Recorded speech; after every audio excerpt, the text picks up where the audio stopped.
momentum number L. దీంతో చూస్తాం L. దాన్ని ఒకసారి రబ్ చేస్తాను. Angular momentum quantum number L. దీన్ని దేంతో రిలేట్ చేస్తాం L. And which scientist is invented this? Sommerfeld. Very good. Sommerfeld. First point, the angular momentum of quantum number is invented by Sommerfeld. And it is denoted by L. అంటే same నాలుగు రాస్తాం, దీన్ని కూడా అదే రాస్తాం. Next L is an integer value. ఇది important. L is an integer value. That is 0 to n minus 1. ఇది important. Which value of n అంటే తెలుసు కదా మనకి ఇక్కడ. n అంటే ముందు అంతా లింక్ అని చెప్పే కదా. n వాల్యూ తెలుసు. అది principal quantum number. Each value of n. Each n value is represents one subshell. ఏంటంటే one subshell. ఓకేనా? ఇప్పటిదాకా దాని ఏం చెప్పింది? సైజ్ అండ్ లెంత్ గురించి చెప్పింది. ఇక్కడ ఏం చెప్తుంది? సబ్షెల్. దేని గురించి చెప్తుంది? Subshell. Each value of L is related to shape of the particular subshell. ఇది ఎట్లా చెప్తుందట? Shape of the particular subshell. దాని యొక్క ఇప్పటిదాకా షెల్ యొక్క షేప్ చెప్తుంది. ఇది ఏం చెప్తుంది? షెల్ యొక్క shape. Shape of particular subshell. ఒక సబ్షెల్ ఉంటే ఆ సబ్షెల్ కు ఏ టైప్ ఉన్నటువంటి షేప్ ఉంది అనేది. Okay, angular momentum quantum number. First find this is invented by who? Discovered by Sommerfeld. And the angular momentum quantum number is denoted by small l. And third one is L is an integer value from 0 to n minus 1. 0 to n minus 1. Okay. And what tells about the quantum numbers? It represents subshell. It represents subshell. That means ఒక shell ఉంది కదా already, ఆ shell లోపల ఇంకా sub shells ఉంటాయని చెప్పిండు. ఎవరు చెప్పిండు? సోమర్ఫెల్డ్. ఏంటి ప్రయోగం చేసి చెప్పిండు? హైడ్రోజన్ కదా, హైడ్రోజన్ మీద చేసి అవి దేని మీద ఎవరు తప్పు చేసినారు?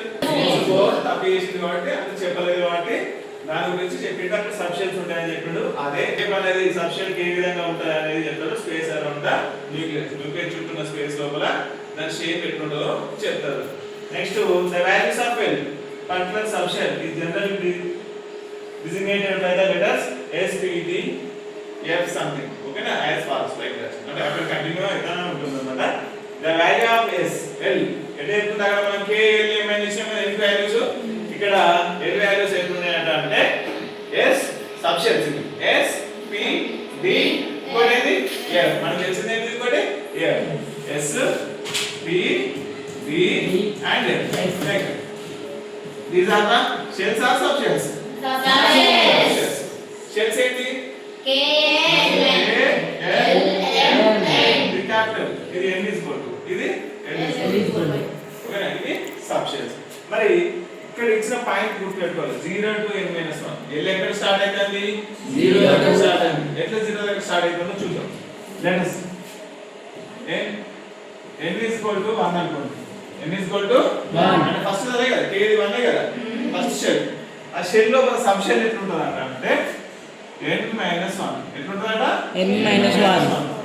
ఫస్ట్ దానికి l is equal to n minus 1 అంటే n is equal to 1 అని మేము తీసుకుంటున్నాం కాబట్టి 1 minus 1 ఎంత అవుతుందిరా? 0.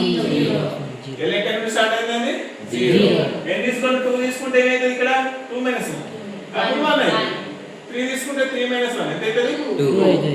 4 minus 1 3. ఇట్లా మార్చుకుంటారు. L is equal to 0 అయితే దాని సబ్షెల్ ఎట్లా ఉంటుంది? దాని పేరు S. 0 అనేది S. అదే 1 ఉంటే P, 2 ఉంటే D, 3 ఉంటే F. ఓకేనా? అంటే అవి ఏంటి సబ్షెల్స్ ఏ విధంగా ఉంటాయి ఒకసారి చూద్దాం. ఓకేనా? ఒకసారి చూద్దాం. When n is equal to 1 there is only one subshell. n is equal to 1 ఉన్నప్పుడు ఏంటంటే only subshell that is L is equal to 0. This is designated by 1s. ఏంటంటే 1s. మరి అంటే మీకు ఇక్కడ ఏం అర్థం అవుతుందంటే ఏం అర్థం కాదు మీకు నాకు తెలుసు. Okay, just clear the doubts. Friends ఇది ఏంటంటే న్యూక్లియస్ చుట్టూ ఏమిటి అని చెప్పినా ఎలక్ట్రాన్స్ ఉంటాయి. వీటిని ఏమనాలి? Orbital shells. ఓకే, తీసుకుందాం. ఓకే, ఫస్ట్ ఇవి సబ్ షెల్, ఇవి సబ్షెల్స్. ఓకేనా? ఫస్ట్ షెల్ ఇదేంటిది? First shell. ఈ ఫస్ట్ షెల్ గురించి నేర్చుకుందాం. ఫస్ట్ షెల్ లో n is equal to 1. ఇవన్నీ కదా, అప్పుడు l is equal to ఎంత ఉంటది? 0. l is equal to ఎంత ఉంటది? 0. ఎందుకంటే n - 1 ఫార్ములా ఏంటి? 0 కాబట్టి 1 - 1 is equal to 0. 0 అంటే అక్కడ ఒకటే సబ్ షెల్ ఉంటుంది. 0 అంటే ఏంటంటే ఒక్క సబ్ షెల్ ఉంటుంది. అదే n is equal to 2 అనుకో, అంటే ఇది ఎన్ని సబ్ షెల్స్ ఉంటాయి? 2 - 1 అంటే ఎంత? 1 ఉంటుంది. అంటే ఏంటంటే ఓకేనా? 0 ఉన్నది ఒకటి ఉంటుంది, 1 ఉన్నది కూడా ఒకటి ఉంటుంది. ఓకేనా? ఇప్పుడు దీనికి s సబ్ షెల్ ఏంటిది? s. ఇదేంటిది? b. ఇదేంటిది? d. ఇదేంటిది? f. ఇట్లా ఎన్ని ఉంటాయిరా సబ్ షెల్స్? 3. Very good. ఇవి ఎక్కడ ఉంటాయో ఇది ఎన్ని ఉంటాయి? 4 సబ్ షెల్స్. ఇక్కడ వరకు మనకు ఒక క్లారిటీ వచ్చేసింది. చూద్దాం డౌట్స్ ఉన్నాయి ఇక్కడ వరకు. ఇవి మెయిన్ షెల్స్, ఇవి సబ్ షెల్స్. సబ్ షెల్స్ లోపల ఇవి first S, T, D, F sub shells. ఓకేనా? మరి ఇందులో వేస్తుందా అంటే ఇందులో ఉంటుంది 0 1 0 1 1 వచ్చింది కదా. 1 వచ్చిందంటే ఎక్కడ నుంచి స్టార్ట్ కావాలి? 0 నుంచి 0 to n - 1 0 to n - 1 అంటే ఏంటి? ప్రతిసారి 0 ఉండాలి, n - 1 సంబంధించినటువంటి ఉండాలి. 3 వచ్చిందంటే ఇక్కడ 1 వస్తే 0, 1 అన్నమాట. అదే n is equal to 3 అనుకో, 3 - 1 ఎంత అవుతుందిరా? 2. అప్పుడు 0 1 2 ఇట్లా అవుతుంది. ఓకే, ఇక్కడ చూద్దాం. ఇది 1 కాబట్టి ఇలా 1 వేస్తే ఉంటుంది. ఇలా ఏముంటది? 1 వేస్తే ఉంటుంది. ఇది మొత్తం 1 వేస్తే, ఇది మొత్తం 1 వేస్తే.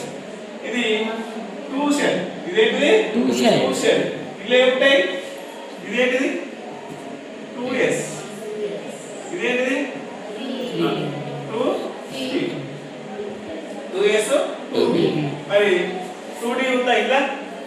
ఎందుకు లేదు? సబ్ షెల్స్ లేవు. ఇప్పుడు 3 ఉంది.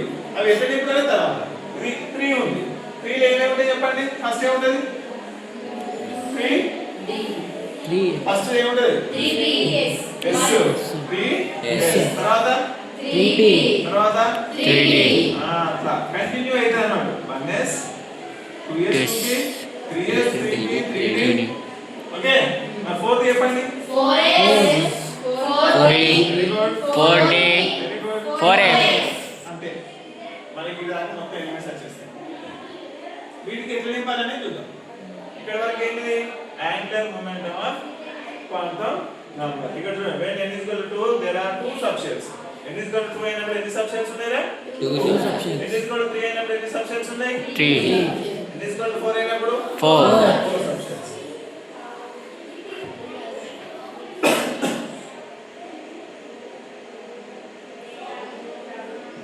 నెక్స్ట్ వచ్చేసి మ్యాగ్నెటిక్ క్వాంటం నంబర్. నెక్స్ట్ ఏంటిది? Magnetic quantum number. It is purely related with the angular momentum. Angular momentum of quantum number కి ఇంకొక పేరు చెప్పిన ఏంటది? ఎజిమ్యూటల్. ఏంటిది? ఎజిమ్యూటల్ క్వాంటం నంబర్. ఓకే, అది ఎప్పుడు అడగడు, ఒకవేళ గుర్తుపెట్టుకోండి. ఏకి ఏ యాంగులర్ మొమెంటం కి ఎజిమ్యూటల్ క్వాంటం నంబర్ గుర్తుపెట్టుకోండి. నెక్స్ట్ వచ్చేసి